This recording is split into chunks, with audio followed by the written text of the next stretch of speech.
Значи, събрали сме се тук. Елате ви оттам, бе. Ела, бе, аз седни там. Седни, бе, момче. Седни, защото седиш в самолета, май, а? Ще седниш в самолета. Тур 154. Кой е? Пинко. Методи, ти ли? Аз. Пинко. Какво правим? Днеска не си издал 2 пакета. Имам глоба. Казвам с 2 думи. Повече няма да повтарям. Слушай, мамо, не ми се смей! Не ми се смей, бе, моето момче.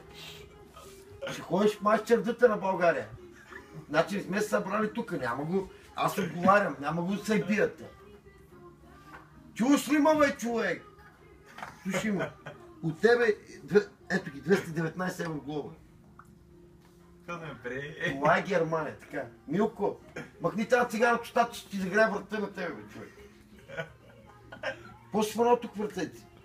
Слушай, ма, какво ви говоря? Ти си. 153, ето те. 3 дена не си ходил да даваш пакет на хората. Научете се, бе. Научете се. Не ми пали тази цигара, бе, момче. Също се палиш в България на Сайвания. Значи няма ред. Няма ред. Емиле, ти си опърнал кръчето, нали? Опърнал си го. Така. Това е изпратил. 1163 евро. Емиле, имам глоба от тебе. Емиле, последен път преглъщам. Значи, това злато не е дошло и те очела е тъй от улицата. Аз да ви плащам на вас. Разбрали? Той знае най-добре. Колко пъти да ви се обяснява на вас? Колко пъти?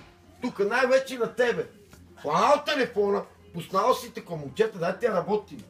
Дайте да работим, защото всички се врите на България. Милко, казах ти, мани го това. Без един Биликов, те са брави са купчевари на България. Значи, значи, момчета, ще спим пак в Сайвания. Йордане? Аз не по гробища. Ти по гробища ме няма и посек чук. Да, те вършим работа, аз пред се. Но висиш се и ти зад гърба ми. Остал съм те и контролиращите момчета, знаеш, аз тичам. Аз не спирам, това тичам и не спирам, човек. Чак, че ми не е добре на очите, защото светите. Не спирам, Данчо, теб съм те остал, ти си ги разюзил те маймуни, бе, човек. Си направил на нищо те, бе.